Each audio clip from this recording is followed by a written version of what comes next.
हमारे उत्तराखंड का जो व्यंजन है, जो खान पान है, बहुत अमेजिंग है। उसको उस तरह से ख्याति नहीं मिली। एक सुहागन जब पिछौड़ा पहनती है उसमें जो वो लगती है, हमारे उत्तराखंड का जो मांग टीका है वो अलग। आपने दिल्ली में किस तरह बचाया हुआ है अपने कुमाऊं को, अपने पहाड़ को? करने वाले ठहरे वही जो घर में करते थे। वाह, मतलब उत्तराखंड की औरत जब नथ में उतरेगी ना, पूरा उसका श्रृंगार नथ है। एक दिन मैं बैठ के न्यूज रूम में देख रही थी, सारा न्यूज रूम तो उत्तराखंड के लोग चला रहे हैं, क्या हो रहा है ये? हो सकता है कि हमारे पास मौकों की कमी हो, लेकिन हम जिस तरह से मेहनत करते हैं ना, बाय डिफॉल्ट हमारी ना पहाड़ तोड़ने की जो है ना, हमारे खून में है पहाड़ तोड़ना। तो हमारा पहाड़ी समाज महिला प्रधान समाज रहा है। ये दिल्ली आके पता चला कि यार ये तो बहुत बड़ी बात है कि दहेज नहीं चलता हमारे यहाँ। तो जब मैंने अपनी पीजी के दोस्तों को बताया कि हमारे तो जीजा जी जज थे, उन्होंने कहा जज थे और बिना दहेज के ऐसा कैसे हो सकता था? उनको यकीन ही नहीं हुआ। पिरुल गिरते थे तो हम खूब पिरुल में फिसलते थे और खूब जगह थी। अब वहां जाओ तो सिर्फ फ्लैट ही फ्लैट हैं। अच्छा। और सारे फ्लैट, मतलब उस जगह में जाकर मुझे लगता ही नहीं है कि मैं भवाली हूँ। जो हम उत्तराखंडी कर सकते हैं कि हम जहाँ भी जाएं, चाहे अपने उत्तराखंड में रहें या बाहर जाएं, उत्तराखंड रखें अपने साथ में।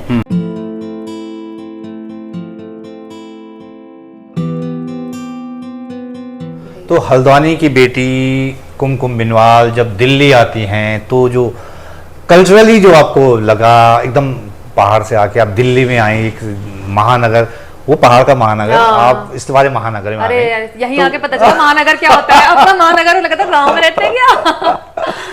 तो वो जो कल्चरल शॉक की बात थी वो क्या था? मतलब बहुत जबरदस्त कल्चरल शॉक था। और यहाँ पर मैं सारे अपने नॉन पहाड़ी और पहाड़ी लोगों को मैं ऑफेंड नहीं करना चाहती। मुझे यूपी, बिहार, हरियाणा और पंजाब और दिल्ली के कल्चर भी बहुत पसंद है। मुझे सब कुछ यहीं से मिला है। मैं 16 साल से ही, मेरा घर भी यहीं है अब तो एनसीआर में। लेकिन दिल्ली आके मनोजी एक बात का एहसास हुआ कि हमारे उत्तराखंड की कुछ चीज़ें हैं जिनको हम बहुत हल्के में लेते हैं, जो बहुत ज़्यादा अनमोल हैं। जैसे जब मैं किसी पीजी में रहती थी, 5-6 लड़कियां थी, तो उनमें से दो लड़कियां हरियाणा की थी। वो मेडिकल की कोचिंग कर रही थी। तो उन्होंने, उनके घर में शादी थी, तो उन्होंने बताया उनके घर में जब शादी हुई बेटी की, उस वक्त आज से 16 साल पहले 2-2.5 करोड़ रुपए खर्च हुए। तो मेरे होश फाख्ता हो गए कि शादी में 2-2.5 करोड़ कैसे खर्च हो सकते हैं? 2-2.5 करोड़ तो बहुत ज्यादा है। तो लेकिन उन्होंने कहा नहीं, हमारे लिए तो ये तो बहुत जरूरी है, ऑडी जाएगी दहेज में ये।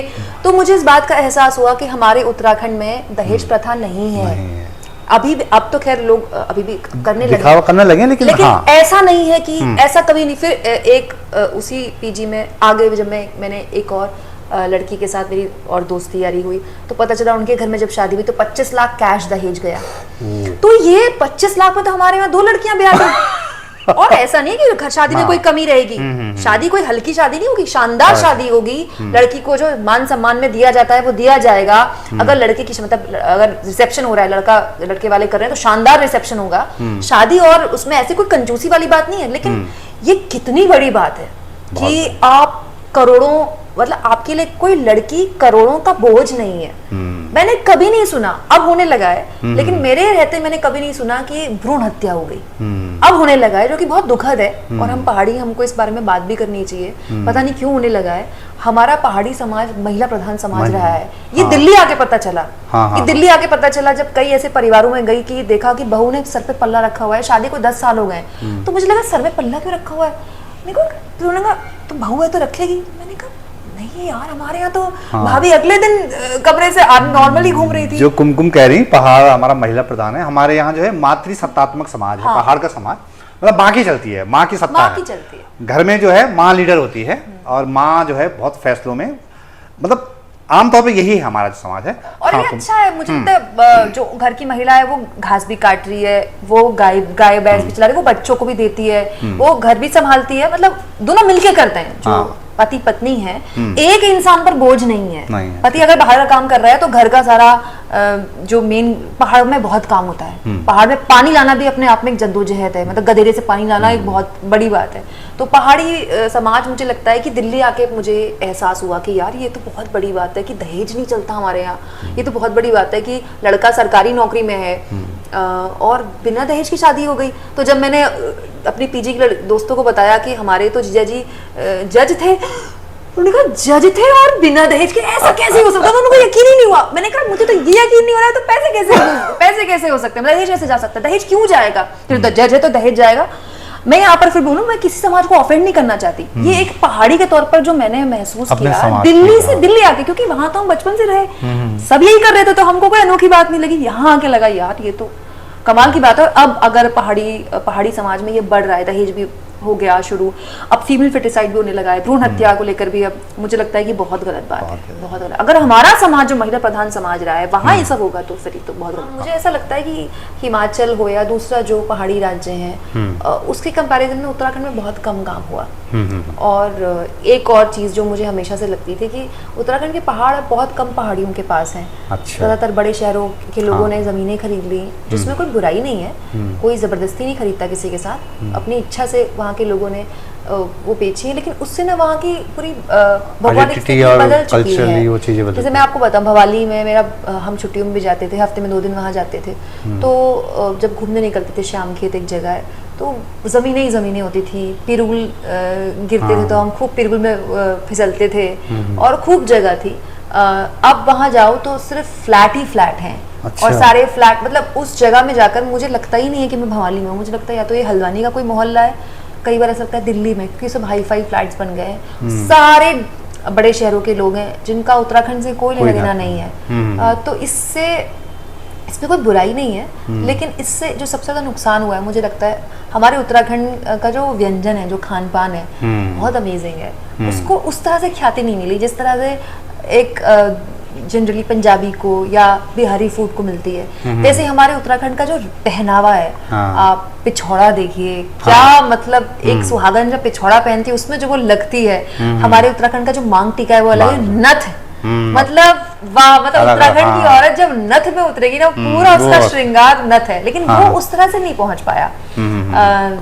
वो ज्वेलरी पूरी उत्तराखंड की साड़ियाँ, उत्तराखंड की धोती, तो वो उस तरह से नहीं पहुंच पाया। मेरे ख्याल से जो एक्चुअली जो ताकतवर समाज होते हैं ना, उनका कल्चर फैलता है, वो जो है डोमिनेट करता है दूसरों को। जैसे राजनीतिक तौर पर बहुत सक्रिय नहीं है समाज ना, इसका भी एक बहुत बड़ा रीजन है। बहुत ज्यादा लोकसभा सीटें नहीं है, ये भी बहुत बड़ा, यूपी नहीं, हम कहीं काउंट नहीं हो रहे हैं। 5 सीटें हैं, 7 सीटें हैं, क्या फर्क पड़ता है। तो ये मुझे लगता है कि ये एक रीजन है जो हम उत्तराखंडी कर सकते हैं, कि हम जहाँ भी जाएं, चाहे अपने उत्तराखंड में रहें या बाहर जाएं, उत्तराखंड रखें अपने साथ में। और अगर आप कुछ करना चाहते हैं तो उसके लिए आपको उत्तराखंड से अब निकलने की उतनी शायद जरूरत नहीं है, आप जहाँ हैं वहाँ कर सकते हैं। तो आपने दिल्ली में किस तरह बचाया हुआ है अपने कुमाऊं को, अपने पहाड़ को, अपने भीतर, अपने किचन में, अपने संस्कारों में, अपने पहनावे में, अपने खान पान में, तमाम जो चीज़ें, क्या बचा हुआ है? हाँ, मेरा काम और मेरे काम को छोड़ के मेरे जीवन में केवल उत्तराखंड ही है। सुबह से लेकर रात तक करने वाले ठहरे वही जो घर में करते थे,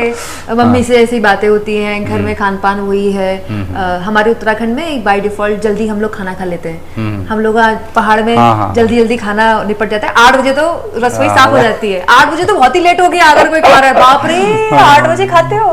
तो हम 7 बजे खाना मैं भी खा लेती हूँ, अपना 10 बजे हम सो लेते हैं, 12 बजे तुम्हारी आधी रात हो जाती है। तो ये एक बेसिक जो मेरा एक हल्द्वानी से चला आ रहा था, पहले नहीं हो पाता था क्योंकि एंकर थी तो बहुत सारी शिफ्टें होती थी। अब मैं उसी तरह से जीती हूँ जिस तरह से मैं हल्द्वानी में रहती हूँ। कोशिश करती हूँ हल्द्वानी जा पाऊँ, नहीं जा पाती तो वहाँ से पापा मम्मी को बुला लेती हूँ। तो ये एक अपनी। तो आप जब शुरू में यहाँ पे आई थी, क्या आपने शुरुआत के दौर में आपको लगा, थोड़ा डिफरेंट तरह के फील्ड में आ गई, अलग तरह के मोर्चे में आ गई, आपको लगा यार ये दुनिया तो बड़ी बेकार है, बड़ा मुश्किल है यहाँ पे, ये उधर ही ठीक है, ऐसा कुछ कभी ऐसा नहीं, कभी नहीं लगा। ये तो मुझे पता था कि मैंने यही करना है और यहाँ तो मैं करके रहूंगी। अच्छा। ये मुझे कभी नहीं लगा कि ये मेरे लिए नहीं है। अच्छा। और ये मुझे कभी नहीं लगा कि मैं नहीं कर पाऊंगी। मुझे लगा मैं कैसे नहीं कर पाऊंगी, इसलिए तो मैं पैदा हुई हूँ। तो ये तो कभी भी नहीं लगा कि ये जगह मेरी नहीं है, ये लोग मेरे नहीं है। इतने साल आपको दिल्ली में हो गए, भीतर कुमाऊं बचा रहा या बचा हुआ है या छूट गया है? मतलब मुझे लगता है मैंने कुमाऊं को महसूस करना दिल्ली आकर ही सीखा। जब मैंने दिल्ली आई तो जैसा कि मैंने कहा कि आप जब उस कल्चर में रहते हो तो आपको इतना फर्क नहीं पड़ता। जब मैंने दिल्ली में आके देखा बंगाली में बात कर रहा है, काफी हद तक गढ़वाली में बात कर रहा है, जो भोजपुरी भाषी लोग हैं वो भोजपुरी में बात कर रहे हैं, जो पंजाबी लोग हैं पंजाबी में बात कर रहे हैं, और वो मुझसे पूछते थे तुम्हारी क्या भाषा है? तो मुझे बहुत खराब लगता था कि मुझे अपनी भाषा इतनी अच्छी क्यों नहीं आती जितनी इनको आती है। अच्छा। और जब मैं उनका खाना खाती थी, बहुत अच्छा खाना है पंजाबियों का, दिल्ली में ज्यादातर पंजाबी खाना चलता है। तो मुझे वो भी बहुत अच्छा लगता था, लेकिन मैं मिस करती थी यार, जाड़ों के दिनों में मडवे की रोटी मडवे की रोटी नहीं मिल रही, जाड़ों के दिनों में घौत की दाल नहीं मिल रही, रस भात नहीं मिल रहा, चुड़कानी नहीं मिल रही, तो वो भटका जौला नहीं मिल रहा, झोली नहीं मिल रही। तो वो चीजें उत्तराखंड को अपने अंदर सजोना एक्चुअली शुरू ही तब किया जब मैं दिल्ली आई। अच्छा। तो अब पहले मुझे उत्तराखंड का खाना इतना अच्छा नहीं लगता था, क्योंकि घर में हफ्ते के 7 दिन बनता था। हमारे घर में केवल ज्यादातर उत्तराखंड का खाना ही बनता है। तो हल्द्वानी में भले ही हम रहे, लेकिन अब पहले उत्तराखंड का खाना था कि मुंह नाक मैं नहीं खा रही, भटका जौला बना दिया अपना, लेकिन अब भटका जौला मैं खुद बनाती हूँ, अब घौत की दाल में खुद बनाती हूँ, रस भात में खुद बनाती हूँ, मडवे की रोटी, क्योंकि वो मुझे लगता है कि ये भी एक चीज, क्योंकि हमारे तो आपने खुद सीखा या देख देख के मम्मी से, या वो बाय डिफॉल्ट बचपन से आप सीख ही रहे। और पहाड़ी खाना मुश्किल भी नहीं है बनाना। अच्छा। पहाड़ी खाना बनाना मुझे नहीं लगता बहुत मुश्किल है। बस वहाँ की थोड़ी दालें अलग है, जैसे घौत की दाल आपको पहाड़ में मिलेगी, यहाँ वाले तो कहेंगे क्या है घौत की दाल, भट की दाल आपको पहाड़ में मिलेगी, मडवे की रोटी आपको पहाड़ में मिलेगी, तो इतना बहुत मुश्किल नहीं है। लेकिन क्योंकि यहाँ आके मिस किया तो फिर अपने आप ही बाय डिफॉल्ट मैंने देखा था कि आप जब यहाँ आई थी, आपने उसके बाद ट्रैकिंग वगैरह पे भी गई, आपने वहाँ के समाज को नए सिरे से देखा, नई तरह से देखा। तो ये मतलब पहाड़ को मिस करने का, मतलब ट्रैकिंग आप पहले से जाती थी या दिल्ली में आके आपको लगा कि नहीं यार? दिल्ली में आके लगा, और मेरा हमेशा से मन था कि मैं गढ़वाल जाऊँ। अच्छा। मैं कुमाऊनी हूँ, तो मेरा गढ़वाल जाने का कभी हुआ नहीं। सुना था हमेशा कि गढ़वाल बहुत सुंदर है। मुझे तो लगता था अरे हमारे कुमाऊं से सुंदर थोड़ी कुछ है, हमारे कुरानी के तो सुंदर कुछ नहीं है, अरे हमारे पिथौरागढ़ सबसे सुंदर है। लेकिन जब मैं गढ़वाल गई, इतनी सुंदर, मुझे मतलब सच में गढ़वाल बहुत सुंदर है, बहुत ज्यादा सुंदर है। और आप हिमालय पे ट्रैक करके आई हैं? बहुत, मैंने 3 ट्रैक्स किए हैं, अद्भुत है। बल्कि कई लोग कहते हैं कि आप हिमाचल में ट्रैक कीजिए। ऑफ कोर्स मैं हिमाचल में भी ट्रैक करूंगी, लेकिन पहले मेरा मन है कि मैं गढ़वाल का पूरा एरिया खंगाल लूं।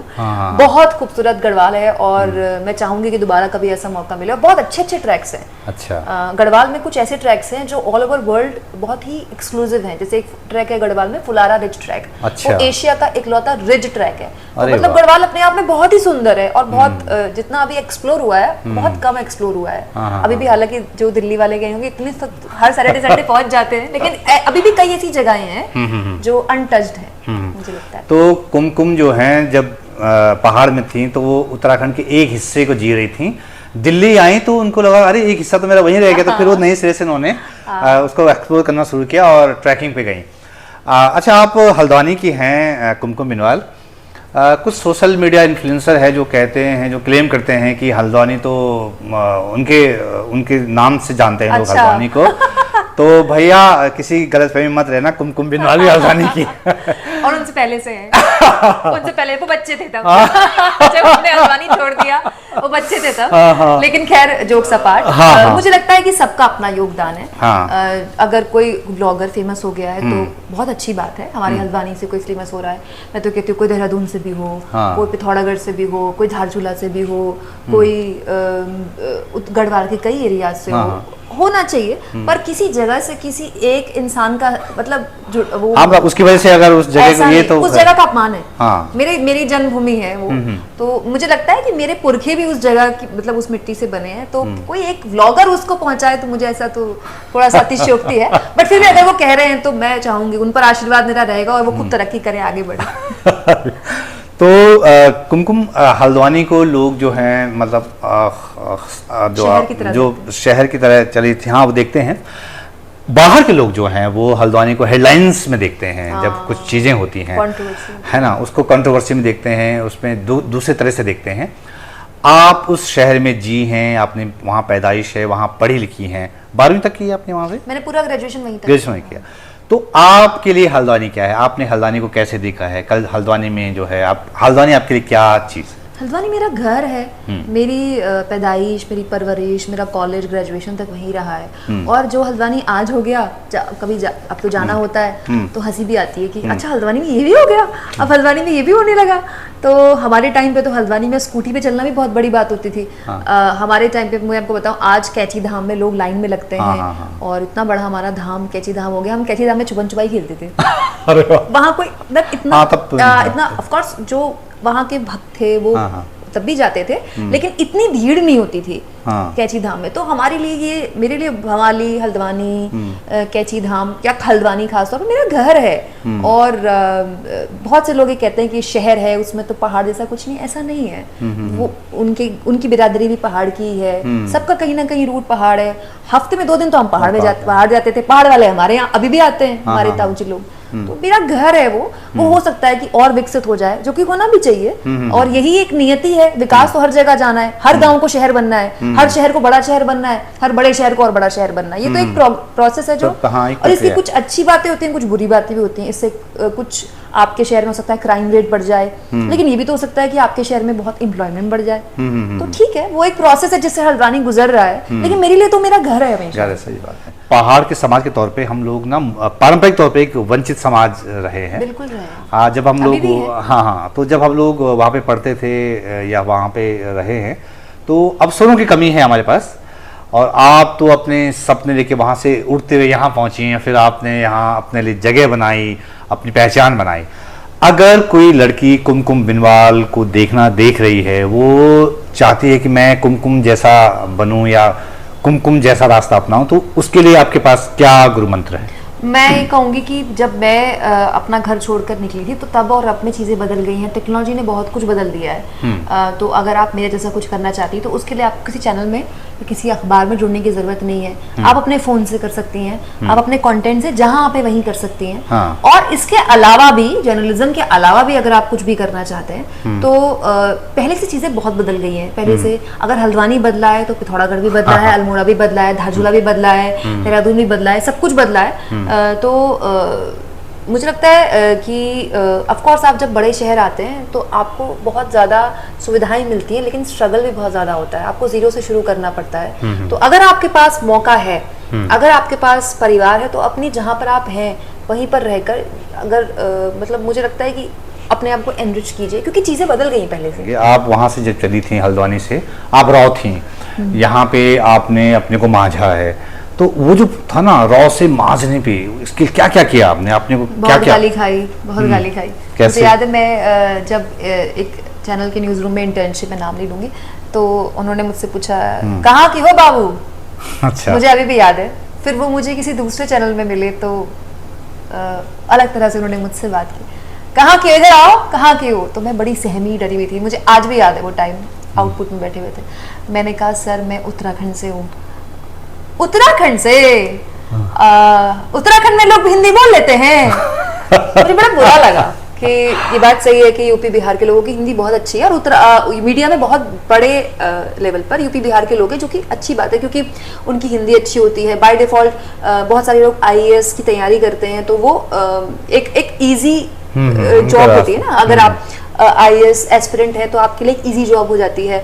और क्योंकि बहुत सारे चैनल्स के उस वक्त से संपादक बड़े चैनलों में उस पृष्ठभूमि के रहे, तो फर्क पड़ता है। तो मुझे खराब लगी वो बात। तो ऐसी कई चीजें हुई कि, लेकिन अब चीजें बदल गई हैं। जब तक मैं उत्तराखंड, मतलब मुझे 5-6 साल हुए, तो मैंने देखा कि बड़े बड़े चैनलों में बड़े बड़े पदों पे उत्तराखंड के लोग हैं, संपादक लेवल पर उत्तराखंड के लोग हैं, एंकर्स उत्तराखंड के हैं, मेकअप आर्टिस्ट उत्तराखंड के हैं, कैमरामैन उत्तराखंड के, रिपोर्टर उत्तराखंड के, प्रोड्यूसर उत्तराखंड के हैं, सारा न्यूज रूम। अब एक बार तो मुझे एक दिन तो ऐसा लगा था कि एक दिन मैं बैठ के न्यूज रूम में देखी, सारा न्यूज रूम तो उत्तराखंड के लोग चला रहे हैं, क्या हो रहा है ये? तो पूरी ऐसे उत्तराखंड के लोगों के लिए मैं कहूंगी कि मतलब हमारी मेहनत, हमको सच में मैं मानती हूँ कि हो सकता है कि हमारे पास मौकों की कमी हो, लेकिन हम जिस तरह से मेहनत करते हैं ना, बाय डिफॉल्ट हमारी ना पहाड़ तोड़ने की जो है ना, हमारे खून में है पहाड़ तोड़ना। तो हम जहां जाते हैं ना, हर आदमी हमसे ये कहता है, ये मेहनत बहुत करता है, इसको रख लो, और ईमानदार है। कभी आपने उत्तराखंड के बंदे को चोरी चकारी करते कहीं या ऐसा काम चोरी करते नहीं देखा होगा। तो ये एक वजह है कि हम उत्तराखंड वाले, देर लगती है लेकिन बना लेते हैं अपनी जगह। अच्छा, आपने मुझे शुरू में बताया था कि कुछ हम एक